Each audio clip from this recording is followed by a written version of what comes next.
अस्सलामु अलैकुम बिस्मिल्लाहिर्रहमानिर्रहीम। शुरू करते हैं अल्लाह के नाम से जो बड़ा मेहरबान और नहायत रहम करने वाला है। बच्चों, हाजिर हूं मैं आपके साथ क्लास फर्स्ट ईयर के चैप्टर नंबर 6 के लेक्चर नंबर 1 के साथ। ठीक, चैप्टर नंबर 6 जिसका नेम किंगडम, किंग में जी मिसिंग है, लें जी, kingdom प्रोकैरियोटी, kingdom प्रोकैरियोटी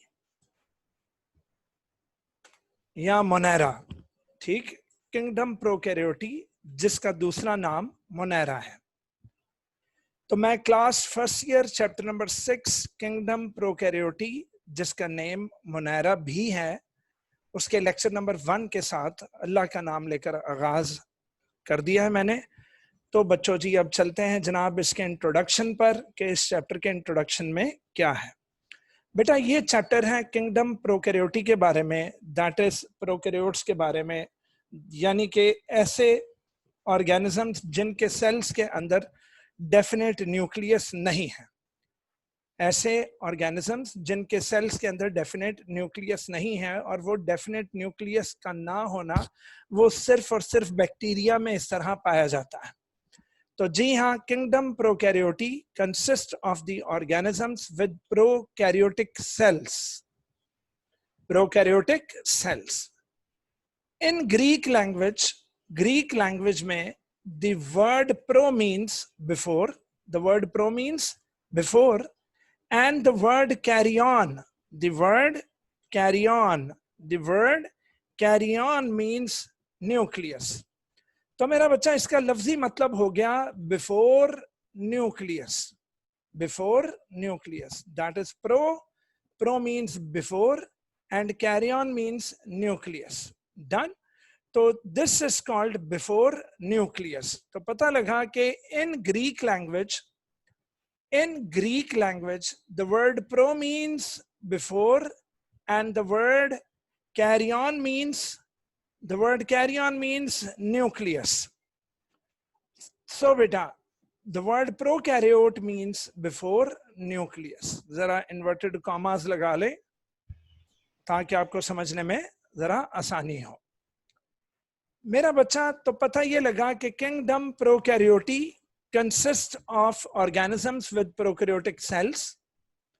Point number 2, in Greek word, pro means before and carry on means nucleus. So prokaryote means before nucleus, that is the cells without prominent nucleus. Microbiologists जो microorganisms को पढ़ते हैं, they place bacteria in two major categories। बेटा, microbiologist के नजदीक bacteria की दो major categories हैं। Number 1 you bacteria and number 2 पुत्र आर्कियो बैक्टीरिया। तो दो किस्म के बैक्टीरिया हैं। कौन कौन से? Archaebacteria and what? Eubacteria. बेटा, again you, EU is also a Greek word and it means true, it means true।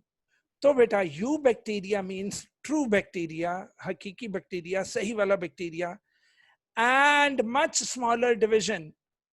और यानी यू बैक्टीरिया एक बड़ी डिवीजन है, जबकि ये मच स्मॉलर डिवीजन का वर्ड इस्तेमाल हुए हैं आर्कियो बैक्टीरिया के लिए, आर्कियो बैक्टीरिया। तो बच्चा, archaeo bacteria, the word archaeo means ancient, the word archaeo means ancient। तो archaeobacteria are ancient bacteria, archaeobacteria are ancient bacteria। तो पता लगा कि microbiologists place bacteria into two major categories। number 1 eubacteria and archaeobacteria, और much smaller division किसकी है? archaeobacteria की है। So that was an introduction of chapter number 6 के ये वाला चैप्टर बैक्टीरिया के बारे में है, किंगडम प्रोकैरियोटी के बारे में है। और प्रोकैरियोटी पता लग गया, pro means before, Cairo means nucleus, और प्रोकैरियोट्स को किंगडम मोनेरा भी कहा जाता है। और इसके लेक्चर नंबर 1 के साथ हम लोग हाजिर हैं। ले जनाब, डिस्कवरी ऑफ बैक्टीरिया। ये बैक्टीरिया कैसे डिस्कवर हुए? कहता है लंबे अरसे से ये बात लोगों को पता था कि छोटे छोटे ऑर्गेनिजम्स होते हैं जिन्हें हम नेकेड आई से नहीं देख सकते. It had long been suspected that small creatures exist. Small creatures exist करते हैं, पहले से ही पता था. Which are too small, वो इतने छोटे हैं to be seen with the naked eye कि हम उन्हें आम आंख से नहीं देख सकते.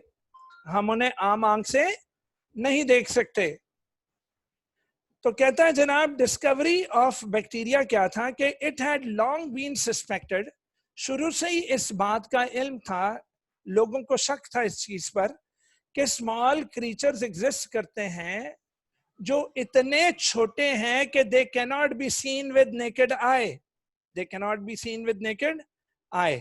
लेकिन बेटा इन छोटे छोटे क्रीचर्स की जो डिस्कवरी थी, it was linked to the invention of microscope. इन छोटे छोटे ऑर्गेनिजम्स की जो डिस्कवरी थी वो इन्वेंशन ऑफ माइक्रोस्कोप से रिलेट करती थी, क्योंकि बगैर माइक्रोस्कोप के हम इन्हें देख सकते ही नहीं. तो फिर आए एंटोनी वैन ल्यूवेनहूक साहब. एंटोनी वैन ल्यूवेनहूक के बारे में मेरे बच्चों ने 9th क्लास में भी पढ़ा था. 1673 में इस शख्स ने कहा कि भाई साहब, रेन वाटर में, थूक में, इसके अलावा लीमू निचोड़ो तो अंदर से जो रस निकलता है यानी इन्फ्यूजन्स, कहने लगा कि इन तमाम चीजों में मुझे छोटे छोटे ऑर्गेनिजम्स दिखने को मिलते हैं, छोटे छोटे जीव दिखने को मिलते हैं. एंटोनी वैन ल्यूवेनहूक ने उन छोटे छोटे जीव का नाम रख दिया एनिमलक्यूल्स. क्या नाम रख दिया? एनिमलक्यूल्स. एंटोनी वैन ल्यूवेनहूक एक डच साइंटिस्ट था. A Dutch scientist, Leeuwenhoek, was the first to report the microbes, microorganisms, such as bacteria and protozoa का सबसे पहले एंटोनी वैन ल्यूवेनहूक ने रिपोर्ट किया. वेरी इंपॉर्टेंट MCQ था. Point number 2, he used simple microscope to describe bacteria and protozoans. उसने ना सिर्फ report किया बल्कि उसने इनकी एक्यूरेट ड्राइंग्स बनाई, अपनी किताब में एक्यूरेट ड्राइंग्स बनाई और इनके बारे में लिखा. लिखने को डिस्क्रिप्शंस कहेंगे. उसने इन्हें डिस्क्राइब किया, उसने इनकी एक्यूरेट ड्राइंग्स बनाई और इन स्मॉल क्रीचर्स का नाम रखा एनिमलक्यूल्स. क्या नाम रखा बच्चों?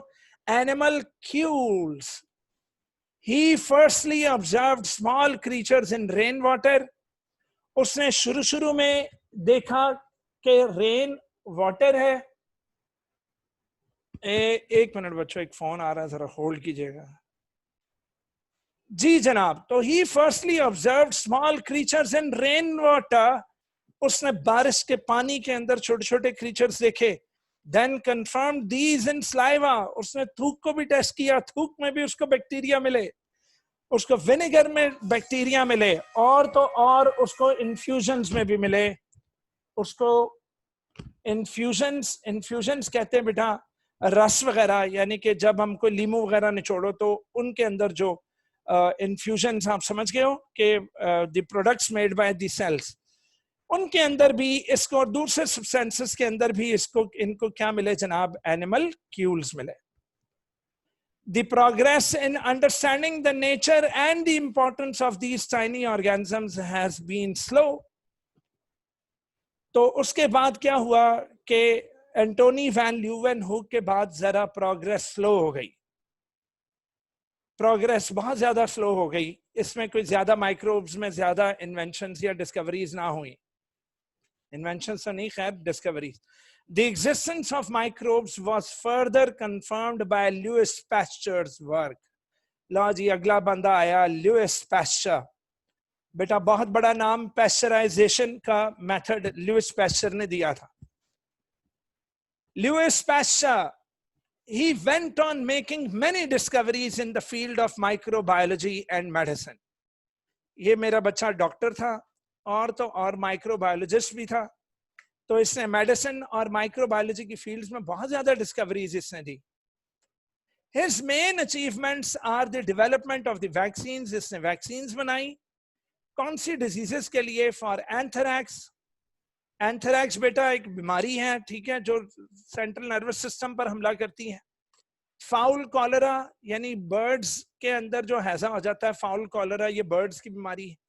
एंड रेबीज बेटा ये भी जानवरों की बीमारी है, जो जानवरों से यानी कुत्ते और बिल्ली जो कि केनाइंस जो जिनमें होते हैं यानी कि कार्निवोरस एनिमल से फिर ये उनके काटने से इंसान को भी हो जाती है और बड़ी बहुत अजीबोगरीब बीमारी है ये भी सेंट्रल नर्वस सिस्टम को ले बैठती है और इंसान हाइड्रोफोबिया से मर जाता है. रैबिट डॉग को आप उर्दू में बुखलाया हुआ कुत्ता भी कहते हो.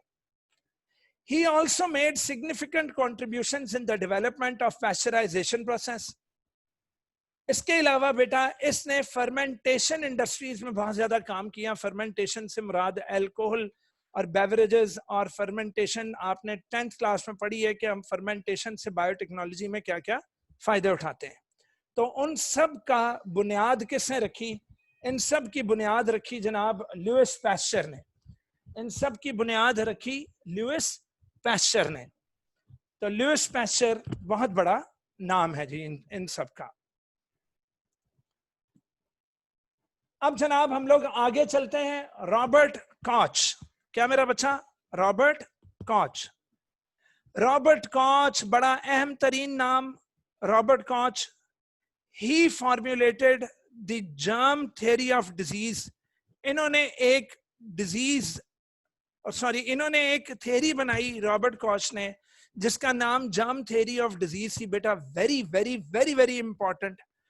दूसरे लफ्जों में इसने कहा कि जब कोई ऑर्गेनिज्म मरता है, इसने ये कहा कि जब कोई ऑर्गेनिज्म मरता है तो अगर आप उसके ब्लड को चेक करो, उस ऑर्गेनिज्म के ब्लड को अगर आप चेक करो तो उस ऑर्गेनिज्म के ब्लड के अंदर जिस बीमारी से वो मरा है उस बीमारी को लेकर कोई खास जरासीम उसके ब्लड में हमें मिलते हैं. उसने कहा कि जब कोई ऑर्गेनिज्म किसी खास बीमारी से मरता है तो जब हम उस मरे हुए जानवर का खून टेस्ट करते हैं तो हमें एक खास ऑर्गेनिज्म मिलता है उसके ब्लड में.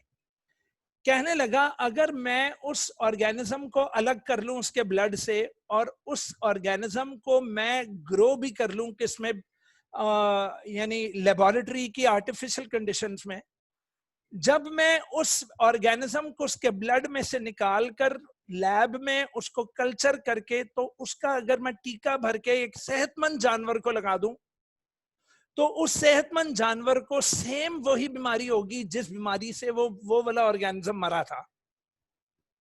और फिर उस बीमार शुदा ऑर्गेनिज्म जो कि नया ऑर्गेनिज्म जिसको मैं बीमार करूंगा, अगर मैं उसके ब्लड को दोबारा जांच करूं तो उसके ब्लड में मुझे यही वाले ऑर्गेनिजम्स जो छोटे छोटे ऑर्गेनिजम्स है वो मुझे उस बीमार ऑर्गेनिज्म के ब्लड में मिल जाएंगे.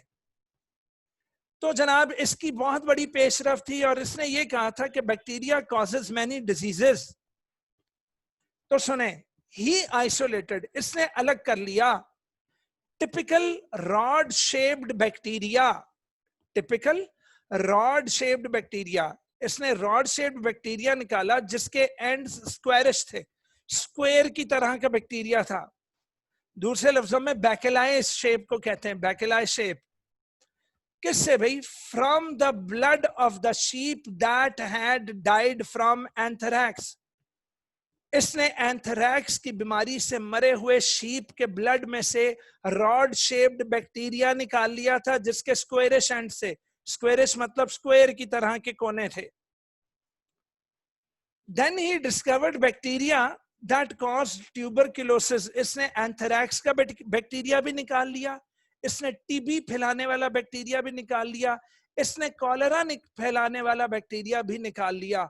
और जनाब इसने 4 अदद पॉस्टुलेट्स दे दिए, इसने 4 पॉस्टुलेट्स दे दिए. ही फॉर्मुलेटेड 4 पॉइंट्स, 4 पॉस्टुलेट्स जो के मेन पिलर्स हैं जर्म थ्योरी ऑफ डिजीज के, जर्म थ्योरी ऑफ डिजीज के. यही 4 पॉइंट्स हम लैब्स में चेक करते हैं, इन्हीं 4 पॉइंट्स के जरिए कि क्या वाकई किसी बीमारी की वजह ये बैक्टीरिया है. These are used to find out whether the organism found in the disease lesion, disease के जख्म में, डिजीज के छाले में, डिजीज के लेजन में, उसके अल्सर में जो हमें बैक्टीरिया मिलेंगे, जो ऑर्गेनिजम्स मिलेंगे, क्या वही कॉजल एजेंट्स हैं डिजीज के या नहीं. तो ये साबित करने के लिए इसने 4 पॉइंट्स बनाए. बहुत ज्यादा important, very very very very very important short question कि एक specific organism can always be found in association with the given disease. एक डिजीज एक खास स्पेसिफिक ऑर्गेनिज्म की वजह से हो रही होती है. वो स्पेसिफिक ऑर्गेनिज्म, वो छोटा सा bacteria, it can be isolated, उसको उसके ब्लड में से अलहदा किया जा सकता है, उसको उसके ब्लड में से अलहदा किया जा सकता है, and can be grown in pure cultures in the laboratory, और उन्हें प्योर कल्चर्स के अंदर लेबोरेटरी में को बढ़ाया जा सकता है, उनको लेबोरेटरी में कल्चर किया जा सकता है. नंबर 3, उस प्योर कल्चर को जो कि हम प्रोड्यूस करेंगे, अगर हम उसका टीका भरकर, अगर हम उसको इनोक्यूलेट कर दें किसी ससेप्टेबल एनिमल में, ससेप्टेबल से मतलब likely to be affected, susceptible का मतलब क्या है, लाइकली टू बी इफेक्टेड. अगर मैं किसी सेहतमंद एनिमल को वो इनोक्यूलेट कर दूंगा तो क्या होगा, वो ऑर्गेनिज्म भी बीमार हो जाएगा, और चंद दिनों बाद उस बीमार ऑर्गेनिज्म के अंदर से ये पॉसिबल होगा कि मैं रिकवर कर लूं same bacteria in a pure culture from experimentally infected animal. तो experimentally infected animal में से मैं उस बैक्टीरिया को वापस भी निकाल सकता हूं. तो दोबारा सुन लें. कहता है किसी खास डिजीज को लेकर कोई खास ऑर्गेनिज्म का रिश्ता होता है उसका एक खास डिजीज के साथ. अगर टीबी हुई हुई, एंथ्रैक्स हुआ हुआ या रेबीज हुई हुई, तो पता लगता है कि इन बीमारियों की वजह कोई खास ऑर्गेनिज्म है. उस खास ऑर्गेनिज्म को आप उनके जिस्मों में से, उनके ब्लड में से, उनके बॉडी फ्लूइड्स में से आइसोलेट कर सकते हो. फिर उन जरासीमों को आप प्योर कल्चर की शक्ल में लेबोरेटरी में उगा सकते हो, आप प्रोड्यूस कर सकते हो. उसके बाद उस प्योर कल्चर को अगर आप इनोक्यूलेट कर दो ससेप्टेबल एनिमल में, तो it will produce the disease, it will produce the disease. The pure culture will produce the disease. The pure culture will produce the disease. तवज्जो है बेटा? So the pure culture will produce the disease when inoculated into susceptible animal. And last क्या था कि उस बीमार susceptible animal में से फिर ये possible होगा कि आप वही वाला बैक्टीरिया दोबारा हासिल कर लो जिस तरह पॉइंट 1 में आपने किया था. लॉजी Koch and his colleagues, Robert Koch और उसके कॉलीग्स ने इन्वेंट किए बेशुमार टेक्निक्स कंसर्निंग विद टीके लगाना. टीके लगाना मतलब जरासीमों को भरना टीकों में और फिर किसी आम ऑर्गेनिज्म को लगा देना, इसको बोलेंगे इनोक्यूलेशन. तो इंजेक्शन लगाने की टेक्निक या जर्म्स को किसी बॉडी में कैसे भेजेंगे उसकी टेक्निक इनोक्यूलेशन कहलाएगी. फिर किसी बीमार जिस्म के अंदर ब्लड में से जरासीम कैसे निकालने हैं, बीमार ऑर्गेनिज्म के ब्लड या बॉडी फ्लूइड्स में से वो बैक्टीरिया को निकालने को आइसोलेशन टेक्निक बोलेंगे, बैक्टीरिया सेपरेट करना है. मीडिया प्रेपरेशन, वो कौन सा मीडियम होगा लेबोरेटरी में, वो कौन सी चीज होगी जिसके अंदर वो बैक्टीरिया उगेंगे, मतलब बैक्टीरिया की खुराक वगैरह. तो बैक्टीरिया को न्यूट्रिएंट मीडियम जो आप दोगे उसको मीडिया प्रेपरेशन कहते हैं. मतलब उसको किस माहौल में रखोगे, टेम्परेचर क्या होगा, एंजाइम्स कौन से होंगे, कौन कौन सी वो खुराक इस्तेमाल करेगा, वो सारा क्या है, मीडिया प्रेपरेशन है कि लेबोरेटरी में उगाना है ना, फाके तो नहीं मारना उन्हें. And then maintenance of pure cultures के लेबोरेटरी में आप किस तरह उनके प्योर कल्चर्स को मेंटेन रखोगे ताकि वो डेथ ना उनकी. और हाँ, फिर दुनिया को भेजने के लिए बैक्टीरिया की स्लाइड्स वगैरह बनाएं. बैक्टीरिया की स्लाइड्स बनाने को कहते हैं प्रेपरेशन ऑफ स्पेसिमेंस करें. For microscopic examinations, for microscopic examinations. तो कोच और उसके कोलीग्स ने ये सारी techniques the. Number 1, inoculation, isolation, media preparation and maintenance of pure cultures and preparation of the specimens for microscopic examinations. अब जनाब, occurrence of bacteria, bacteria कहां पाए जाते हैं? यार बैक्टीरिया ने कोई जगह नहीं छोड़ी जहां ये ना पाए जाते हों। अल्लाह अकबर। Bacteria are wide spread in their occurrence.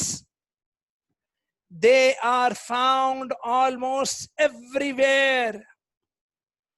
They are found in air, they are found in land, they are found in water, they are found in oil deposits, food, in decaying organic matter, plants, man, animals. किसी को नहीं छोड़ा जिसमें bacteria ना हो, किसी को नहीं छोड़ा जिसमें बैक्टीरिया ना हो।